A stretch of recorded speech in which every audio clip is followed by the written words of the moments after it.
Hello friends, எல்லாருக்கும் வணக்கம். நான் உங்கள் டேவிட் அன்பு. ஃப்ரெண்ட்ஸ், இந்த வீடியோ ஸ்டார்ட் பண்ணுறதுக்கு முன்னாடி நான் உங்கள் எல்லாத்துக்கும் ஒரு மிகப்பெரிய நன்றி சொல்லிக்கிறேன். என்னோடய அட்ரஸை வாங்கி நீங்கள் எனக்கு தீபாவளிக்கு கிஃப்ட்ஸ் நிறைய அனுப்பியிருக்கீங்க. அதுக்கு நான் எப்படி உங்களுக்கு நன்றி சொல்கிறேன்னே தெரில. நீங்கள் என் மேலே வச்சுருக்க அந்த ஒரு அன்புக்கும் பாசத்திற்கும் நான் என்றைக்குமே உங்களுக்கு கடமைப்பட்டிருக்கேன். என்றைக்குமே உங்களுக்கு நான் நன்றி தான் சொல்லணும். வேறு என்ன சொல்கிறதுன்னு எனக்கு தெரில. இந்த மாதிரிலாம் ஒரு தருணத்தில் நிப்பாட்டினீங்கன்னா எனக்கு பேசவும் வராது. டாபிக் நடத்த சொன்னீங்களா, பட்டாசம் நடத்திட்டு போயிடுவேன். பட் இந்த மாதிரி டாக் கொடுக்க வராது. எனிஹவ், எல்லாத்துக்கும் ரொம்ப ரொம்ப நன்றி ஃப்ரெண்ட்ஸ். ரைட். இன்றைக்கி நான் இந்த வீடியோவில் உங்களுக்கு இந்த டாபிக் தான் சொல்லித்தர போகிறேன். சொல்லி வச்ச மாதிரியே. இந்த டாபிக் ரொம்ப ரொம்ப யூஸ்ஃபுல்லாகவும் இருக்கும். சில சமயங்கள் நம்ம சொல்லுவோம்ல, அட சொல்லி வச்ச மாதிரியே நடக்குது, எப்பட்றா சொல்லி வச்ச மாதிரி எல்லாம் ஒரே மாதிரி பண்ணுறீங்க, இப்படிலாம் சொல்லுவோம்ல. அதை எப்படி சொல்லலாம் அப்படிங்கிறத நான் கிறிஸ்டல் கிளியராக உங்களுக்கு சொல்லிக் கொடுக்குறேன். ஸோ வீடியோவை ஸ்கிப் பண்ணாமல் பாருங்கள். அப்போ தான் உங்களுக்கு புரியும். அண்ட் இதான் நம்ம சேனலுக்கு நீங்கள் ஃபஸ்ட் டைம் வந்திருக்கீங்கன்னா நம்ம சேனலை மறக்காமல் சப்ஸ்கிரைப் பண்ணிட்டு பெல் பட்டன் கிளிக் பண்ணி வச்சுக்கோங்க. அப்போ தான் நான் போடுற வீடியோஸ் உங்களுக்கு தொடர்ந்து வந்து சேரும். நம்ம டிலே இல்லாமல் வீடியோக்குள்ளே போயிடலாம்.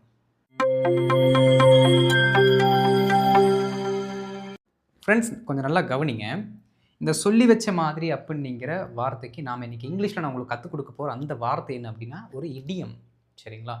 ரைட். இந்த சென்டென்ஸ் நம்ம எப்போ சொல்லுவோம் அப்படின்னா, ஏதோ ஒரு நிகழ்வு, ஏதோ ஒரு இன்சிடெண்ட் கரெக்டான டைமில், எப்படி கரெக்டான டைமில் யாரோ ஒருத்தவங்க சொல்லி வச்ச மாதிரி, யாரோ ஒருத்தவங்க பிளான் பண்ணி வச்ச மாதிரியே நடக்கும். அப்போ தான் நம்ம சொல்லுவோம். எப்படின்னா, கரெக்டாக வீட்டுக்குள்ளே நம்ம வரும்பொழுது யாரோ சொல்லி வச்ச மாதிரியே கரண்ட் போகுது. ஏடா சொல்லி வச்ச மாதிரி எல்லாருமே ஒரே நேரத்தில் வர்றீங்க, இப்படிலாம் சொல்லுவோம்ல, அப்படின்னு என்ன அர்த்தம்? எல்லாமே சரியாக பிளான் பண்ண மாதிரி ஒரே நேரத்தில் நடக்கிறது. இதுக்கு நாம் சிம்பிளாகவே என்ன பண்ணுவோம்னா, ஆன் டைம் அப்படிங்கிற மாதிரி வார்த்தையை வச்சு யூஸ் பண்ணுவோம். ஆனால் ஒரு இடியமை சொல்லி கொடுக்குறேன். அந்த இடியம் சூப்பராக இருக்குங்க. நீங்கள் பேசுனீங்க அப்படின்னா உங்களோட லாங்குவேஜை நல்லா சூப்பராக பாலிஷ்டாக காட்டும். சரிங்களா? பாருங்கள், இதற்காக நாம் அப்படி யூஸ் பண்ணக்கூடிய அந்த வார்த்தை என்ன அப்படின்னா, as if on cue, அப்புறம் ஒரு காமா. as if on cue, due கிடையாது, கியூ மறக்கக்கூடாது. சொல்லுங்களேன், நீங்கள் பேசும்போது இந்த வார்த்தையில் சொல்லி பாருங்கள். ஒரு 4-5 இடத்துல எம்ப்ளாய் பண்ணுங்கள். ஆட்டோமேட்டிக் ஆப்போசிட்டில் இருக்குன்னு கேட்பாங்க, சார் என்ன ஃப்ரேஸ் சார், அது என்ன இடியம் சார், சூப்பராக இருக்குங்களே அப்படின்ட்டு. நீங்களும் ஸ்டைலாக பேசணும்ல, நீங்களும் உங்கள் லாங்குவேஜை நெக்ஸ்ட் லெவல் கொண்டு போகணும்ல, இதை கண்டிப்பாக நீங்கள் யூஸ் பண்ணணும். பாருங்கள், as if on cue எப்போ நம்ம யூஸ் பண்ணுவோம்? எக்ஸாக்டாக வென்னுங்கிற வார்த்தையை நான் போட்டு வச்சுக்கிறேன் உங்களுக்கு ரெஃபரன்ஸுக்காக. எக்ஸாக்டாக யாரோ சொல்லி வச்ச மாதிரியே ஒரு நிகழ்வு நடக்கிறது. அப்போ டைமை ரிலேட் பண்ணி வர்றதுனால இது ஒரு அட்வர்ப். ஏன் அட்வர்ப்னு சொல்கிறேன்னா, ஏதோ ஒரு ஆக்ஷனை ரெஃபர் பண்ணி தானே வருது. யாரோ சொல்லி வச்ச மாதிரி அந்த நிகழ்வு நடக்கிறது, நடந்துச்சு அப்படின்னு நம்ம சொல்லுவோம். அப்போ ஏதோ ஆக்ஷனை தான் நம்ம பற்றி என்ன பண்ணுறோம், பேசுகிறோம். அப்போது 100% இது ஒரு அட்வர்பியல் கிளாஸ். இடியம்னு சொல்லலாம், அட்வர்ப் ரிலேட்டடாக வரக்கூடிய வார்த்தையும் சொல்லலாம். புரியுதுங்களா? ரைட். அப்போ இது என்ன பண்ணலாம் அப்படின்னா, ஒரு சென்டென்ஸோட பிகினிங்கில் இந்த பர்டிகுலர் ரூட் வேர்டை நம்ம போட்டுக்கலாம். சரிங்களா? போட்டுட்டு இதற்கடுத்து நாம் எந்த சம்பவத்தை பற்றி பேசுகிறோமோ அந்த சம்பவத்தை மெயின் கிளாஸில் சொல்லணும். ஓகே? ஏன் அப்படின்னா, நமக்கு தான் தெரியுமே, மெயின் கிளாஸ் இல்லாமல் ஒரு முழு அர்த்தத்தை நம்ம வெளிப்படுத்த முடியாது. அப்போ மெயின் கிளாஸ் கண்டிப்பாக எந்த ரூட் வேர்டு நீங்கள் படித்தாலும் போட்டு தான் ஆகணும். புரியுதுங்களா?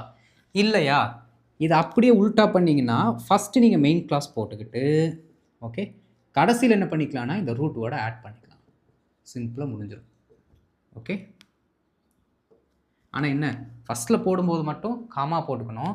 அதுவே இந்த மெயின் கிளாஸோட பின்னாடி த எண்ட் ஆஃப் த சென்டென்ஸில் ஆட் பண்ணும்பொழுது கமா தேவையில்லை, அப்படியே ஒரே கோர்வையாக நம்ம என்ன பண்ணிடலாம், எழுதிக்கலாம், பேசிக்கலாம். பேசும்போது கமாலாம் தெரியாது, எழுதும்போது மட்டும் நான் சொல்கிறேன். புரியுதுங்களா? இதைத்தான் வச்சு நம்ம என்ன பண்ண போகிறோம் அப்படின்னா, ஒரு சில எக்ஸாம்பிள்ஸ் இன்றைக்கி பார்க்க போகிறோம். ரொம்ப சிம்பிளாக தான் இருக்கும். நீங்கள் வழக்கமாக என்ன பண்ணுவீங்க, நான் இங்கே எக்ஸாம்பிள்ஸ் சும்மா ஒர்க் அவுட் பண்ணுறதுக்கு முன்னாடியே கடன்னு எழுதி முடிச்சுட்டு அப்படியே உட்காந்துருப்பீங்களா, சரி நான் என்ன ஆன்சர் எழுத போகிறேன் அப்படின்னு வெயிட் பண்ணுவீங்களே, அதே மாதிரி வேகமாக எழுதி முடிச்சுட்டு நான் என்ன ஆன்சர் எழுதுகிறேன் அப்படிங்கிறத வெயிட் பண்ணி செக் பண்ணுங்கள். உங்கள் ஆன்சர் இந்த ஆன்சர் கரெக்டாக மேப் ஆகுதா அப்படின்ட்டு. ஓகே? நம்ம டிலே இல்லாமல் இப்போ எக்ஸாம்பிள்ஸ்குள்ளே ஓடிடலாம். இப்போ ஒரு சில எக்ஸாம்பிள்ஸ் பார்த்துடலாம். இந்த எல்லா எக்ஸாம்பிள்ஸ்லையுமே பார்த்தீங்கன்னா, நம்மளோட அந்த ரூட் வேர்டு ஃபஸ்ட்லேயே தான் நம்ம போட்டு என்ன பண்ண போகிறோம், நம்ம எழுத போகிறோம். And at the same time எல்லாமே பார்த்தீங்கன்னா ஒரே டென்ஸில் தான் இருக்குது. எப்படி டென்ஸை கண்டுபிடிக்கலாம் சொல்லுங்கள்? எப்படி டென்ஸை கண்டுபிடிக்கலாம்? உங்களுக்கு நிறைய வீடியோஸ் நான் சொல்லி கொடுத்துருக்கேன். இந்த பர்டிகுலர் வார்த்தையை பார்த்தீங்கன்னா டென்ஸ் நீங்கள் கண்டுபிடிச்சிடலாம் அப்படின்ட்டு. என்ன வார்த்தை சொல்லுங்கள்? எக்ஸலண்ட். சென்டென்ஸோட கடைசி வார்த்தை என்ன மெயின் கிளாஸ் இருக்கோ அதோட கடைசி வார்த்தையை பார்த்தோம் அப்படின்னா நாம் என்ன பண்ணிடலாம், ஈஸியாக அந்த பர்டிகுலர் டென்ஸை கண்டுபிடிச்சிடலாம். பாருங்கள், ஒலித்தது, அணைந்தன, தொடங்கினர், அனுப்பினால், எல்லாமே சிம்பிள் பாஸ்டில் தான் இருக்குது. மேக்ஸிமம் இந்த பர்டிகுலர் வார்த்தை, இந்த ரூட் வேர்ட் பாஸ்டில் தாங்க வரும் மேக்ஸிமம். சரிங்களா? அப்போது நீங்கள் பாஸ்டோட சென்டென்ஸ் கூட வச்சு என்ன பண்ணுங்கள், ப்ராக்டிஸ் பண்ணுங்கள். வாங்க நம்ம சென்டென்ஸ்குள்ளே வருவோம். சொல்லி வச்ச மாதிரியே, காமா, ஃபோன் சத்தமாக ஒலித்தது. தமிழில் ஃபோன், இங்கிலீஷில் ஃபோன். பிஹெச் வந்துச்சுன்னா அங்கே எஃப் சவுண்டை நீங்கள் யூஸ் பண்ணணும். ஓகே, ஃபோன் சத்தமாக ஒலித்தது. ரொம்ப simple. As if on cue அப்படிங்கிறத ஃபஸ்ட் நம்ம போட்டுடலாம். வாங்க, as if on cue. Friends, நீங்கள் வேகமாக நோட்டில் எழுதிட்டு இருக்கீங்க, அந்த ஃபாஸ்ட்டுக்கு என்ன எழுத சொல்கிறீங்க? முடியாது. நீங்கள் ரொம்ப வேகமாக எழுதுறீங்க, நான் ஸ்லோவாக தான் எழுதுவேன். ஓகே, என்னோடய வேகத்தை நீங்கள் என்ன பண்ணிக்கோங்க, மேட்ச் பண்ணிக்கோங்க please. As if on cue, comma, phone சத்தமாக ஒலித்தது. எப்படி சொல்லலாம்? இதுதான் உங்களுக்கு வேலை. இது போடுறதெல்லாம் பெரிய மேட்டர் கிடையாது, எல்லாத்துக்குமே ஈஸி. இதுதான் கஷ்டம், ஃபுல் சென்டென்ஸை சொல்லணும். அதுதான் உங்களுக்கு டாஸ்கே. சொல்லுங்கள், ஃபோன் சத்தமாக ஒலித்தது. Very good. த ஃபோன் ஒலித்தது. அப்போ பாஸ்டில் போடணும். rang loudly. அவ்வளோதான். The phone rang loudly. As if on cue, the phone rang loudly. Simple. As if on cue, the phone rang loudly. சத்தமாக ஒலித்தது. இந்த பர்டிகுலர் வார்த்தையை விட்டுருங்க. இதெல்லாம் ரூட் வேர்ட் நம்ம எப்போ வேணுமோ தேவைங்கிற இடத்துல ஆட் பண்ணிக்கலாம். ஆனால் இந்த சென்டென்ஸில் நீங்கள் ரொம்ப கான்ஃபிடென்ட்டாக இருக்கணும். ஃபோன் சத்தமாக அடிச்சுதுரா அப்படின்னு சொல்கிறதுக்கு த ஃபோன் ரேங் லவுட்லி. இந்த இடத்துல மட்டும் கிடையாது, வேறு எந்த சிச்சுவேஷனில் நீங்கள் யூஸ் பண்ணக்கூடிய நிலைமை வந்தாலும் இந்த சென்டென்ஸில் தப்பு பண்ணக்கூடாது. புரியுதுங்களா? ஒவ்வொரு மெயின் கிளாஸும் முக்கியம், மறக்கவே கூடாது நீங்கள் இந்த கான்செப்டை. எப்படி? ஒவ்வொரு மெயின் கிளாஸும் முக்கியம், irrespective of the root words. நம்ம என்னென்ன ரூட் வேர்ட்ஸ் சொல்லி கொடுக்குறோமோ அது எல்லாத்தையும் தவிர ஒவ்வொரு மெயின் கிளாஸும் முக்கியம். சரிங்களா? நீங்கள் ப்ராக்டிஸ் பண்ணணும். இங்கே மட்டும் கிடையாதுங்க, நீங்கள் எத்தனை யூடியூப் சேனல்ஸ் பார்த்தாலும் நிறைய பேர் இருக்காங்க, நிறைய உங்களுக்கு சொல்லி கொடுக்குறாங்க. அவங்களோட யூடியூப் சேனல்லையுமே மெயின் கிளாஸ் சொல்லி கொடுப்பாங்க. அதுக்கு இம்பார்ட்டன்ஸ் கொடுத்து நீங்கள் என்ன பண்ணுங்கள், எழுதி வச்சு ப்ராக்டிஸ் பண்ணுங்கள். Okay, right. சொல்லி வச்ச மாதிரியே விளக்குகள் அணைந்தன. என்னடா சொல்லி வச்ச மாதிரியே லைட்டில் ஆஃப் ஆயிடுச்சு? சொல்லுங்கள், ஆஸ் இஃப் ஆன் கியூ. எங்கூட சேர்ந்து சத்தமாக சொல்லணும், அப்போ தான் இதோட ப்ரனன்சியேஷன்லாம் உங்களுக்கு கரெக்டாக வருதான்னு உங்களுக்கு தெரியும். ஓகே, வாங்க. As if on cue, comma, விளக்குகள் அணைந்தன. The lights went out. அவ்வளோதான். The lights went out. ஒரு ஃபிக்ஸ்டு ஃப்ரேஸை வச்சுக்கோங்க, went out நீங்கிறது. The lights went out. சேர்த்து சொல்லுங்க. As if on cue, the lights went out. As if on cue, the lights went out. Lights தான் போட்டிருக்கோம், விளக்குகள். The lights went out. சொல்லி வச்ச மாதிரி அனைவரும் சிரிக்க தொடங்கினர். அது பெரிய காமெடியெல்லாம் இல்லை, சொல்லி வச்ச மாதிரி எல்லாருமே பகன்னு சிரிக்க ஆரம்பிச்சிட்டாங்க. இதைத்தான் நம்ம எழுத போகிறோம். வாங்க. as if on cue, அனைவரும். அப்போது எவ்ரிபடி அப்படின்னு போட்டுக்கலாம். ஓகே, எவ்ரிபடின்னு போட்டுக்கலாம். எவ்ரி ஒன்னு சொன்னாலும் கரெக்டு தான், இங்கே எவ்ரிபடி நான் போடுறேன். அனைவரும் எவ்ரிபடி தொடங்கினர். அப்போது began சிரிக்க, to laugh. அவ்வளோதான். Everybody began to laugh. As if on cue, everybody began to laugh. Everybody started to laugh. Correct, போட்டுக்கல நீங்கள். சொல்லி வச்ச மாதிரியே அவ எனக்கு ஒரு டெக்ஸ்ட் அனுப்புனா, ஒரு குறுஞ்செய்தி அனுப்பினாள். ரொம்ப சிம்பிள். சொல்லுங்க. As if on cue, அவள் தானே, she அனுப்பினாள். Sent எனக்கு, மீ. என்னது இது? இன்டைரக்ட் ஆப்ஜெக்ட் வந்துடணும் வேர்புக்கு அடுத்து. புரியுதுங்களா? She send me a text message, அதுக்கப்புறம் டைரக்ட் ஆப்ஜெக்ட். உங்களுக்கு நான் சொல்லி கொடுத்துருக்கேன் சென்டென்ஸ் பேட்டர்ன்லேயே பாருங்கள். இன்டைரக்ட் ஆப்ஜெக்ட், இது நமக்கு டைரக்ட் ஆப்ஜெக்ட். இதே மாற்றி சொன்னீங்கன்னா she sent text message to மீன்னு சொல்லணும். இடம் மாறும் பொழுது நாம் ஒரு ப்ரிப்போசிஷன் ஆட் பண்ணணும். அதனால ப்ரிப்போசிஷன் தேவையில்லை, இப்படியே சொல்லிட்டு போயிருங்க. பாருங்கள். As if on cue, she sent me a text message. She sent me a text message. Simple. சொல்லி வச்ச மாதிரியே கதவு திடீரென்று திறந்தது. வந்தங்க வீட்டுக்குள்ளே சொல்லி வச்ச மாதிரி டக்குன்னு திறந்துச்சு கதவு. நான் பயந்துட்டேன், ஐயோ அப்படின்னு சொல்லுவோம்ல. வாங்க. As if on cue, கதவு திடீரென்று திறந்தது. The door suddenly, okay, suddenly opened.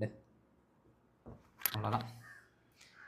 As if on cue, the door suddenly opened. as if on cue the door suddenly opened. எவ்வளோ ஈஸியாக இருக்குது. இந்த மாதிரி தான் மெயின் கிளாஸை கற்று வச்சுக்கோங்க. அதுக்கப்புறம் நம்ம கற்று கொடுத்த எல்லா ரூட் வேர்டுமே போட்டு பட்டை கலப்புங்க. மெயின் கிளாஸும் ரொம்ப முக்கியம். ரூட் வேர்டு ஞாபகம் இருந்தால் போதும், ஆனால் மெயின் கிளாஸ் ப்ராக்டிஸில் இருக்கணும். சரிங்களா? ரைட், இப்போ என்ன பண்ணலாம், இந்த as if and cue தூக்கி கடைசியில் போட்டு ஒரு சில எக்ஸாம்பிள்ஸ் நான் சொல்லித்தரேன். அடுத்த ஸ்லைடுக்கு போகலாம்.